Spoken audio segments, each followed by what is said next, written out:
This KFAN podcast is sponsored by Builders and Remodelers, exclusive Twin Cities provider of Elements Windows. Get the highest quality windows at unmatchable value. Visit buildersandremodelers.com for more details.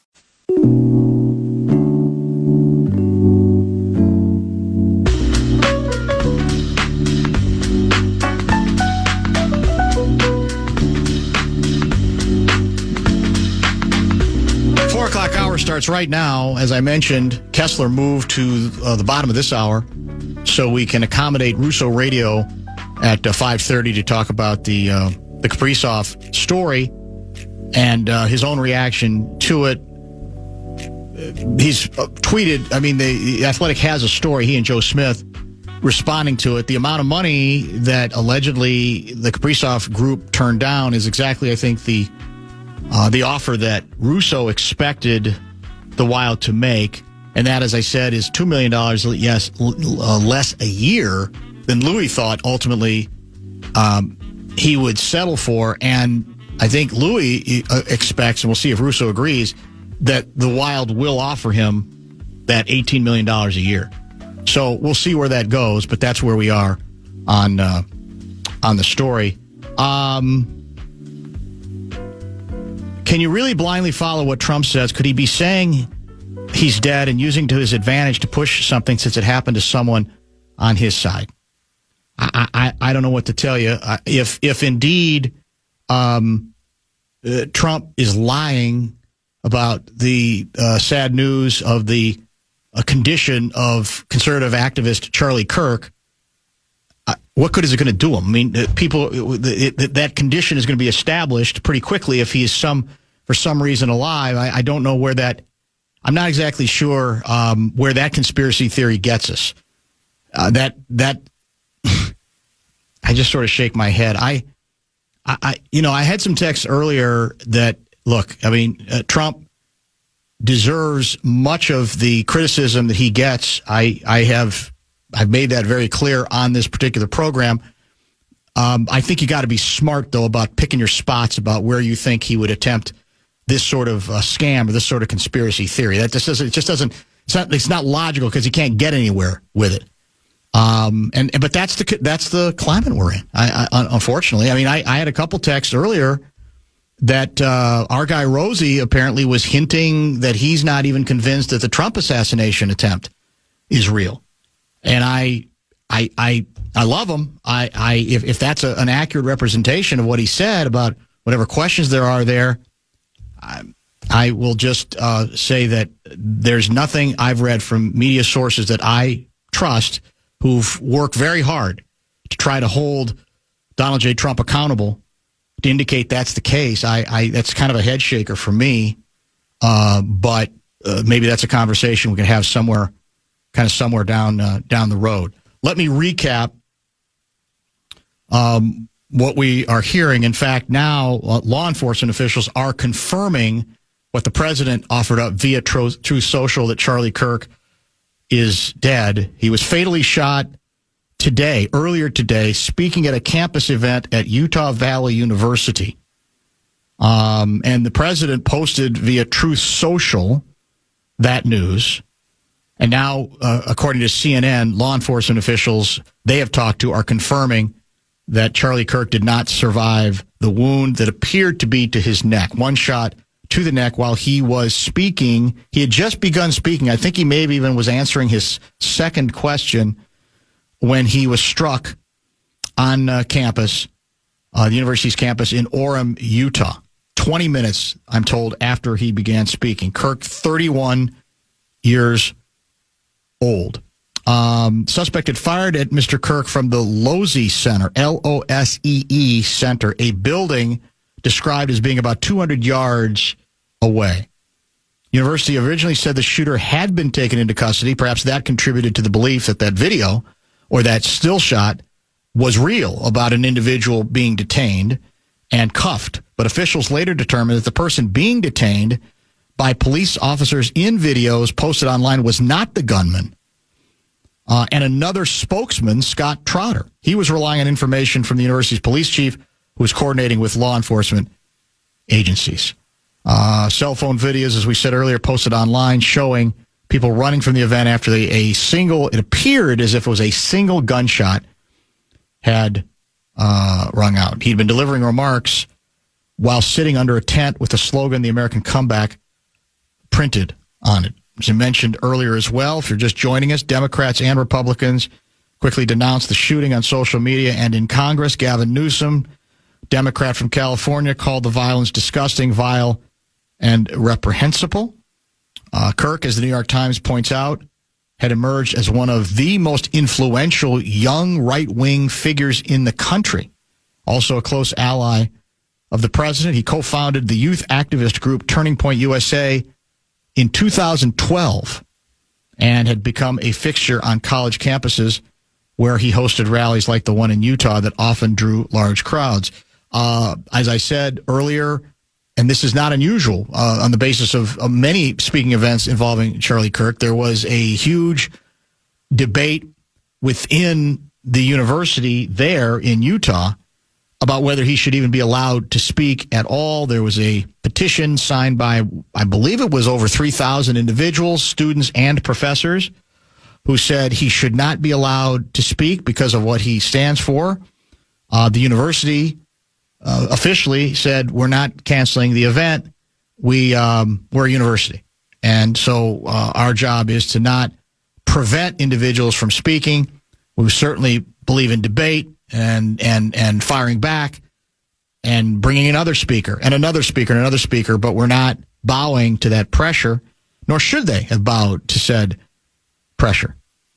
At least 1,000 were attending the event, according to sources, when Mr. Kirk was shot. That's according to a university spokesman who also said the campus was closed after the shooting. Classes had been canceled until further notice.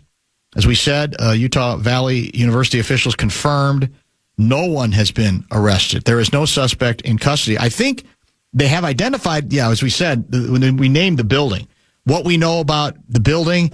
This was one of the things that came up with the Trump assassination attempt, right? Was the ease with which, despite security, an individual was able to get in position to attempt to assassinate the president, correct? That close. Yeah. Well, then he wasn't the president, right? He was running again. Correct. And that, I'm sure, very quickly, that's going to be one of the most significant questions here as well. It's described as an active investigation. 4 agencies are investigating the shooting: Orem Police, Utah Valley University Police, the FBI, and the Utah Department of Public Safety. I'm looking at the building, the Losi Center, from which apparently the shot rang out. I do believe the individual was on or close to the top of the building, if I'm not mistaken.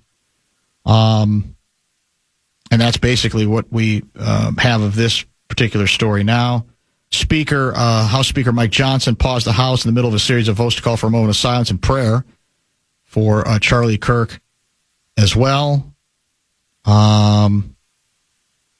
Police officers are going building to building, escorting people off campus. Utah Valley University said on social media, roads to the campus are closed, the university said. So now, this becomes a pretty significant, I would assume, intense manhunt, correct? Yeah. Has to be almost from the beginning. In the case of the Trump, the individual responsible for attempting to take him out was shot, correct? By snipers. Secret Service, yeah, exactly. Yep. Who then responded to what took place here. Now, again, you're not going to have anywhere near the same, I'm stating the obvious, but you're not going to have the same measure of security this is not an elected official, right? And even though he's close to the president, he does not get. I'm assuming he probably had some security. I'm detail, sure he did. Given yes, how controversial he's been for a lot of people, etc. But 200 feet, 200 yards away, whatever it was. Yeah, whatever it was. But you're not going to have anywhere near the same amount of it. And again, that didn't protect the president or the former president who became the president again in that assassination attempt. While he is speaking outside. I read again or heard a couple of security experts via CNN kind of state the obvious, but I think it's worth repeating. outdoor events, man, they're tough. Now, indoor events, bad things can happen too. But outdoor events become a lot more problematic in that regard. No matter what level of security you have, the challenge becomes much, much greater. That's for sure. As I said, Kessler is going to join us next segment. We'll get his reaction to this story, what he has learned. There appears to be, within the state of Minnesota, perhaps some brewing news as it pertains to the governor making a final call very soon on whether he is going to run for an unprecedented third term, right? And their indications now continue to be that he is going to, perhaps as early next week. So we'll get to that and a couple of other stories with Kessler, as I said, and then Russo Radio with the very latest on the Kaprizov story at 5:30. Don't go away.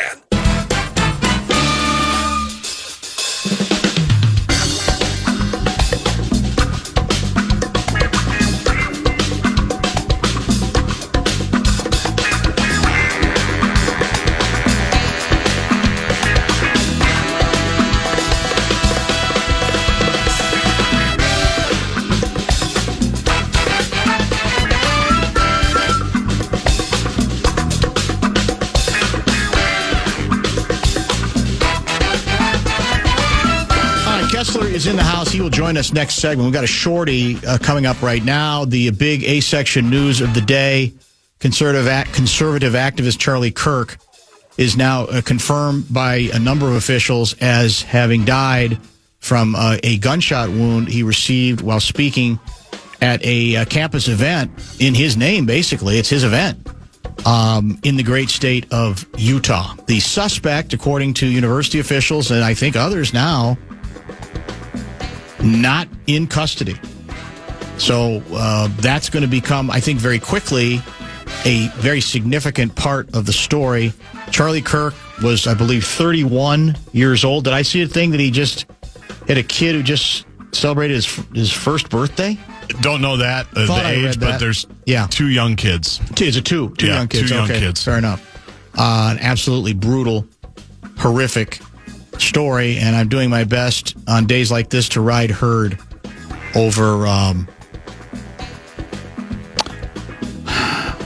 borderline psychosis via the Bradshaw and Bryan KFAN text line. It just something kicks in for people, and that's why I've actually becoming, I think, over the recent years, a little bit more selective about where I go and where I don't regarding reading some of those texts as well.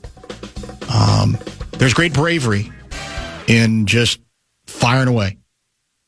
Just the first thought that comes into your head. You're not going to bear any responsibility for it. You're not going to be held responsible for it or accountable for whatever position you're taking, and so it becomes an easy game. So I'm learning. I'm trying at this late date, after doing this for the better part of 3 decades, about where I go. Not in terms of what we talk about, but who we quote and what we really don't be concerned with. I had mentioned the asinine exchange early on MSNBC. A couple people have said, well, since then, the coverage has been very professional, respectful, etc. I don't know if that's the case. It doesn't really matter to me all that much. But somebody is mad because someone on there asked of one of the guests of concern about whether someone then trying to take up Charlie Kirk's cause might retaliate. I don't have a problem with that question being asked, because that doesn't mean you're endorsing it. It doesn't mean you believe in it, but you're not being human. If you don't think in this environment, that's what a lot of people are thinking. What's the quote? Violence begets violence. That's the point of that particular cliche, is the concern that one act gets compounded by the next, and it becomes a sort of tit for tat, back and forth. That's what can destabilize civilizations, a particular culture. There's no question about that. So that question I'm not, frankly, at all offended by it, because it doesn't necessarily mean it doesn't even necessarily have to be the vilification. It's asking out loud the sort of questions. Let's be honest. that a lot of people are asking at this point. And that's where we are with the story. So as I said, now there's the sickening tragedy of an individual being snuffed out. Not supposed to be the American way. Although, sadly, a long time ago, he got in trouble for saying it at the time, even with his own organization. But Malcolm X was among those who reminded us that political violence has been a pretty significant part of what we've done too many times. We're not the only civilization or country in that boat, but that's sadly seems to be where we are coming back to at this point. Bradshaw and Brian KFAN text line is 64686. Samanoka guy, I'd mentioned a couple of people had texted concern that Rosie had suggested that the Trump assassination was faked.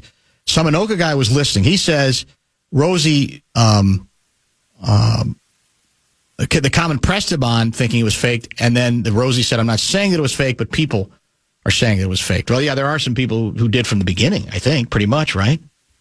And I'll just need a little bit more evidence to suggest that was the case. That falls into the classification, I think, for some people of, well, you've decided that everything associated with one individual is evil, therefore you want to believe another tentacle to add to that evil. I would rather stick to the ones we know, stick to the ones that are a bit more demonstrably provable than that one in particular. But it all mixes together at this point. And as I said, the concern is then the lines start getting blurred in the name of righteousness, and this will not stand. So we're going to respond to that violence with violence of our own. And again, we've had it in our own backyard. We know it all too well at this point too. Let's get a break in a little bit early. That'll give us a little extra time with Special K, Pat Kessler. We'll get his reaction to this story if he's got any new information for us regarding the effort now, one would assume, a pretty furious effort to attempt to locate the shooter of Charlie Kirk. And then we'll maybe get into some statewide stuff, including the possibility that the governor is going to make a big announcement as soon as next week regarding his future, whether he will run for a third term as governor of the great state of Minnesota. At 5:30, we'll get the very latest from Russo Radio on the Kaprizov story, which he's already written about. Came from another writer, a very highly respected one, suggesting that the Wild offered more money than has ever been offered a hockey player, and that to Kirill Kaprizov, and that Kaprizov and his people have turned that down. What does that mean? If it is accurate, what does that mean? Does that mean game, set, match? Is that just the first or second step in the negotiations? What are the ramifications for the hockey team that is very clearly, entire franchise that is built around one player, Kirill Kaprizov? That in about an hour. I wish the American media would take a great look at the views of the people in Congress and find out, are they pro-America or anti-America? Pat Kessler. Because people have got to know whether or not their president's a crook. Well, I'm not a crook. I can't trust Obama. He's an Arab. Pat Kessler. Tear down this wall. I did nothing wrong at the Minneapolis airport. Senator, you're no Jack Kennedy. Pat Kessler. And now, to help Dan break down all the tough questions in politics, it's our own Pat Kessler. Political Wonk. I feel like a supermodel, except like times 10. It's Channel 4's Pat Kessler with Dan Barrero on the Fan. All right, Kessler, an hour early today. Russo Radio will join at 5:30. We appreciate Kessler's flexibility. As it turns out, there was a breaking story that we're going to get to that we didn't anticipate. But, Kessie, probably we should start anticipating these because they're becoming more and more prevalent. A couple people have reminded me just via text in just the last few minutes about a school shooting, I think in Colorado.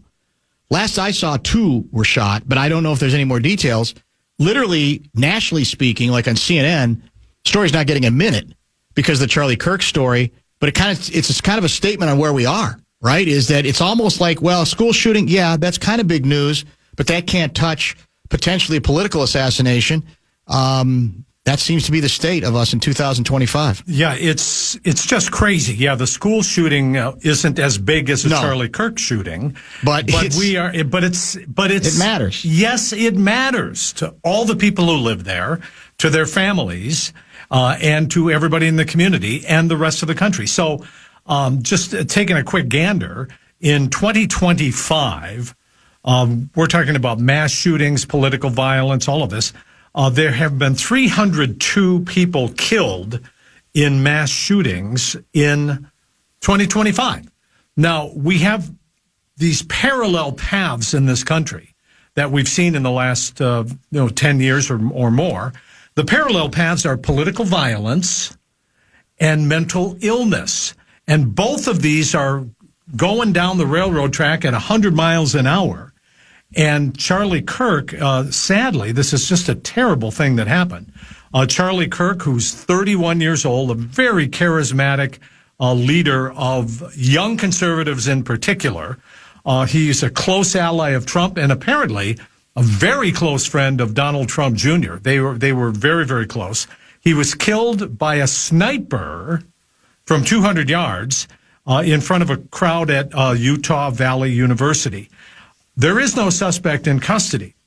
Now, what you got to know about Charlie Kirk is he's provocative, and at the same time, he's extremely charming. If you've ever watched him, if you've ever gone to YouTube and watched what he does, this is kind of what he does for a living is kind of get young people to get into the movement, and he'll talk to anybody. He will debate anybody. Well, in fact, this is what this was. His podcast... Well, he's got a popular podcast, but regarding his debates, I think he calls them "Prove Me Wrong." This is the "Prove Me Wrong" debate. tour. Yeah, exactly. And he sits there on a stool by himself, and people can come up to a microphone, almost like at the state fair, where whatever you want to say, you can say, and they can ask him a question, debate him, and he'll make a statement. He says, "Prove me wrong," and that's what he was doing here. When this happened, he was, 15, 20 minutes into this presentation. He was on the second question that he was asked. And the question he was answering was about transgender mass shooters. And someone in the crowd had asked him at the microphone, how many mass shooters are transgender? And his answer was too many. And they followed it up. And then everybody heard the shot. Everybody hits the ground, starts running. And sadly, in this era of political violence, he passed away shortly after at a Utah hospital. This is despicable. It is way too common, and we've become way too numb to this. Numb is the right word. I read the quote earlier. Let me see if I can. If you remember this quote, because I think it's been used before, and I think it may be to the point where it can be considered a little bit cliche, but I do think it speaks a little bit to where we are. Let me see if I can find it. Well, I'll tell you what, you keep going and I'll try to find it because I've lost it. I mentioned it earlier. Yeah, let's talk about this because initially, again, as these kinds of stories unfold, initially they thought they had the shooter in custody. They did not. The shooter was 200 yards away at a campus building, somewhere in a campis building.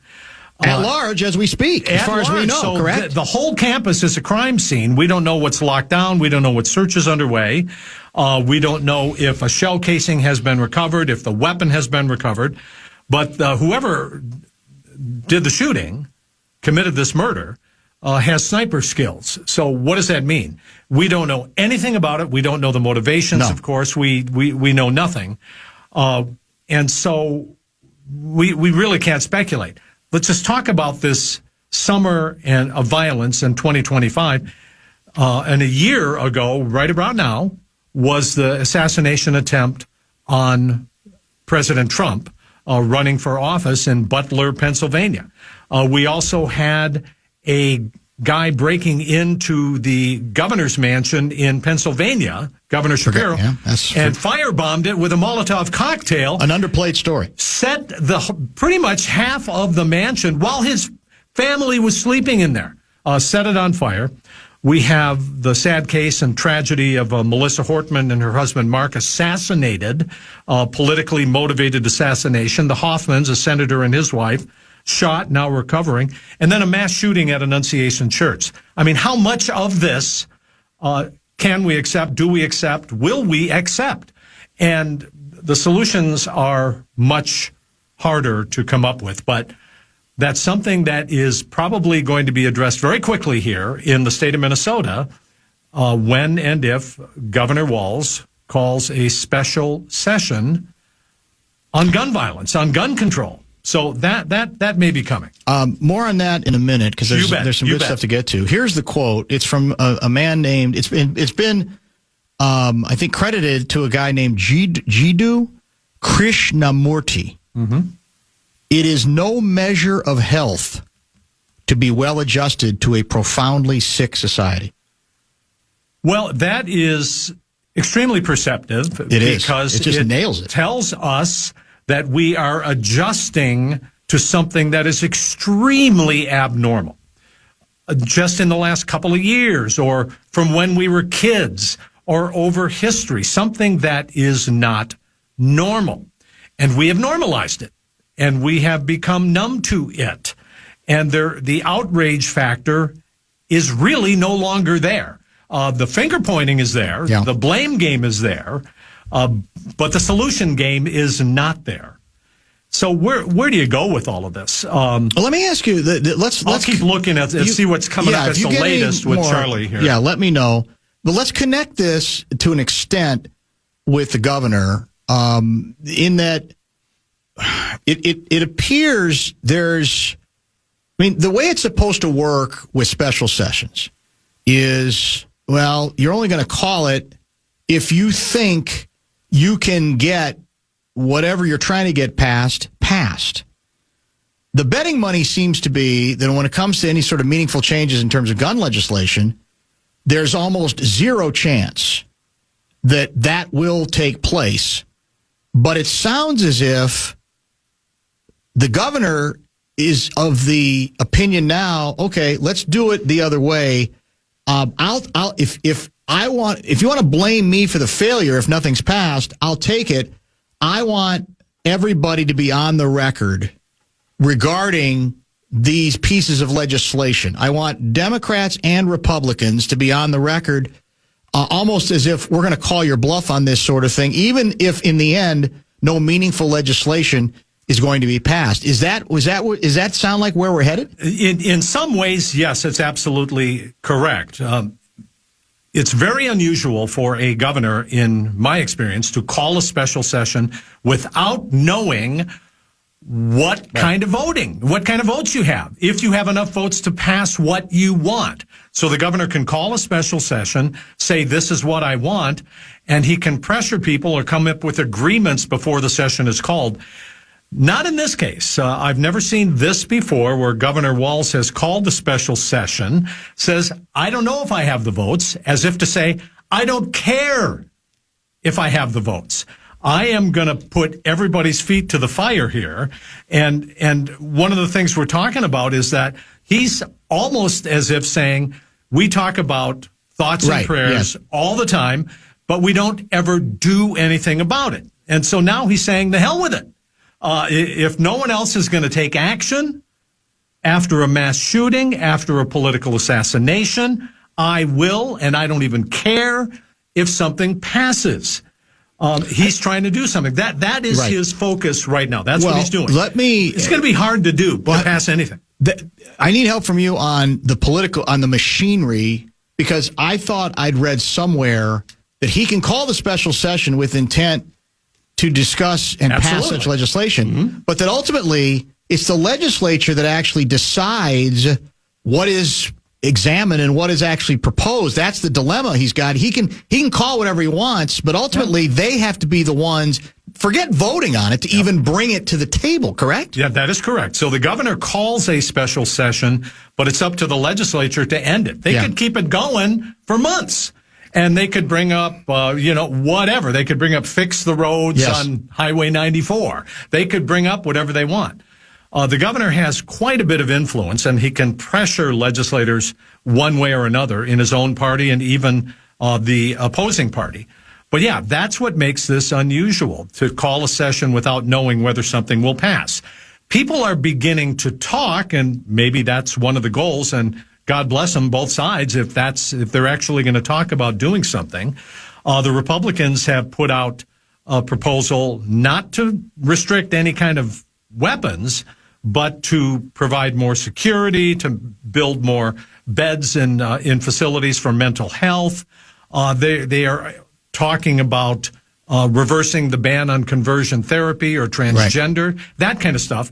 But the governor says, no, this is what I want. He says he wants to ban assault weapons, whatever that means. And that's the devil's always in the details, yes. High capacity magazines, tougher red flag laws. That's where I start, actually, more than because we can argue about what guns are for what. What are you going to do? A lot of hunters in this state. But how about the high capacity magazines? Could we start there? That is I'd something like to start there. That might be easier than banning assault weapons. So there are 12 states that have, in fact, banned high capacity magazines. I'm not a gun guy really, but from my experience of covering these things, you can have a high capacity magazine of up to 30 bullets. You can have a handgun with 15, 17, 18, 19 bullets in it, and you can start playing around the edges with that. But when politicians say we want to ban assault weapons, what does that actually mean? Governor Walz, I think a few days ago, said that in Australia they had a school shooting and they banned them. Well, you can't do that here in this country when you have a constitutional right to have certain weapons. And does banning it mean you have to get rid of it by a certain date? Yeah, does that mean manufacturers can't bring them into the state, can't sell them? What does it actually mean? That is going to be very interesting to see when the legislation is introduced by the Democrats. But that is going to be the focus. And let's look at this again in the big picture, where we have yet another tragic shooting. This appears to be politically motivated. I mean, what do we know? Again, we don't know. Right. But it would seem, because of all the controversy surrounding this event, Charlie Kirk himself, that and somebody who premeditated this shooting. I mean, you don't 200 yards away with a high-powered rifle in a large building on campus. I mean, this was planned.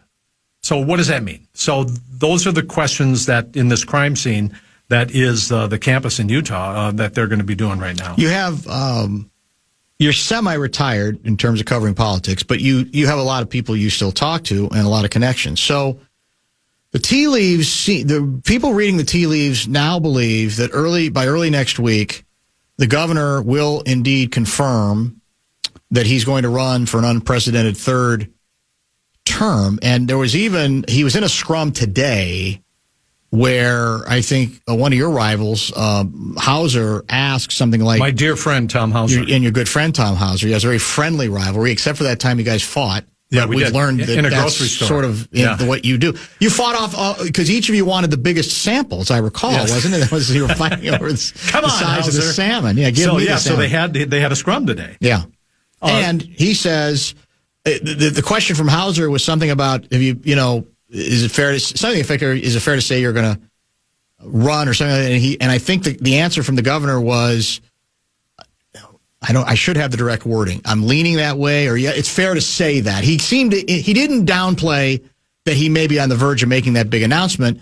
You talk to people all the time. So is it your belief that's coming, and you believe he is going to run? I think he's leaning that way. I mean, a couple of weeks ago, I would say that with everything that has happened to him personally and politically, I really thought that he was leaning against it. But he's raising money for his campaign. We don't know what campaign, but he's raising money for it. And he is signaling to people around him that he is ready for a fight. And so if that is true, I mean, it's reflected in what he is doing with the legislature. It is his comments nowadays. Also, many Democrats are urging him to run because he may, in fact, be the most likely Democrat, the strongest Democrat, who can actually win. And it's going to be a very tough year for Democrats, in part because of his record, Governor Walz's record, whether he runs or not, but in part because the political winds have changed and turned. And it's also the cliche. There's some truth to it in politics. Familiarity breeds contempt. And people just get, even if it's not for good reasons, they get tired of people. I think sometimes part of it is you stay. It's the same. I hate to say it. The same with coaches. We go, oh God, here we go again. Got to listen to the same stuff. PJ is the exception. He'll be here forever. But you're right. You're absolutely right. That's part of it. I don't think it has anything to do with policy. But I asked you this at the fair. I honestly believe that, as odd as this sounds, given her standing in Washington, I believe that if he had stepped aside, Amy Klobuchar, there's a really good chance she was going to say, you know what? I'm going a completely different direction. I'm going to be in the minority forever, it appears, out there. And I can do a lot of. Maybe I've kind of done what I could do. I'm going to try something else. I honestly think she would have done it. I still won't rule it out because the governor hasn't said what he's going to do. And I actually think at this point, despite her incumbency, she would be an even stronger candidate to win as governor than Walzy. Well, you could actually make a valid argument that Amy Klobuchar is the most formidable candidate of either party in the state of Minnesota. Correct. Top vote getter. Yep. Reaching across the aisle, gets votes from independents, Republicans. She is fearsome on the campaign trail. So if she ever did that, and I have not heard that, but if she did that I think that would kind of clear the decks. And yet, Governor Walz trying to seek a third term, you got to read the tea leaves about that because, as you mentioned, 3 terms is a lot. One of my favorite governors, Tim Pawlenty, acknowledges. Just a really great guy and pretty good governor. People liked him on both sides of the aisle. And he says, he could sense that. He could feel that when people were saying, you got, and he ran for president unsuccessfully, of course. 34-inch jeans. Remember that? Remember that bit? I asked if I could measure his waist. I was doing reality check. That seems a bit intrusive, perhaps, a bit. You mean to tape measure? Have the ability to put my arms around him? You mean something like that? Yes. I could do the Sammy Davis hug, the Nixon hugging Sammy Davis Jr. Look it up, kids. Yeah. God, I totally forgot about that. Yeah, he put out these ads. Yeah. For president, he's a good governor. 34-inch jeans. Yeah, my God. By the way, 34-inch waist. So let me ask you about. But good guy. If you now think it's more likely that the governor is going to go for a third time. I know nobody knows. Yeah. But it's been an interesting shift because I think for a while this summer the feeling was no, he's not going to do it post Hortman, but it seems like something has shifted again. Maybe it's just time. That's what fascinates me. Ultimately, what will determine direction he's going. I should add for clarity or for, I guess, accuracy, somebody else asked in the scrum, so have you made your final decision on this, though? And his wife yelled out, no. So, maybe that's her way of saying we haven't decided yet. I have no idea what to make of that. Right. And it sounded like that she... In my sense, just knowing them, that she would want him to run because she's a fighter. She is fierce. She is really something. So she's somebody I believe who might encourage him to do it, to run for governor again, if that's what he wanted to do. And then does he run for president? That's going to be the whole next question. But during the summer, he was going to announce after the legislative session. And then we had this shocking, horrifying murder of Speaker Hortman, who was somebody who was very, very close to him. He was close to her. They were very good friends. And you got to give the guy space and grace to kind of back away from all of that. I am told by people close to him that just shocked him to the core, understandably, saying, why am I doing this? Do I really want to do this? What good am I doing? And then it was going to be state fair, and then after the state fair, we still don't know. So I think it's possible that someone who has gone through a shock like this can come back strong. Annunciation shootings and the murders of the kids and the all the adults and children who were shot in church. I mean, maybe that rekindles a fire where he says, you know what? I wonder. F it all. I'm going to do it. Yeah. I'm just going to do this. And I don't care what you think. Nobody else is doing anything. I have the power to do something, and I'm going to do it. All right, here's my plan. Are you desperately in favor of doing the top 5 of 5 guards, or can we wave you off today? You can wave me off. Let's wave you off today. I probably should have told you that earlier because you probably did a lot of prepping. I want to get one more segment in with Kessler. Don't forget Russo Radio at 5:30, emergency session regarding the Kaprizov crisis, if indeed you want to call it that. What I want to do when we come back, I want to talk a little bit about the Jeremiah Ellison kerfuffle, what we should make of that from the city, from Minneapolis City Council. Maybe we can get into some Star Tribune stuff. As an old Ink-Stain wretch myself, I'm kind of saddened by some developments there, but it's the way of the newspaper world. Sadly enough, Atlanta Journal-Constitution, they've done. In fact, I think not only did they make this announcement, I think they've already literally stopped printing the printed paper. Well, there are that's several. The trend. That's the where direction. we're going. I hate it, but that's where we're going.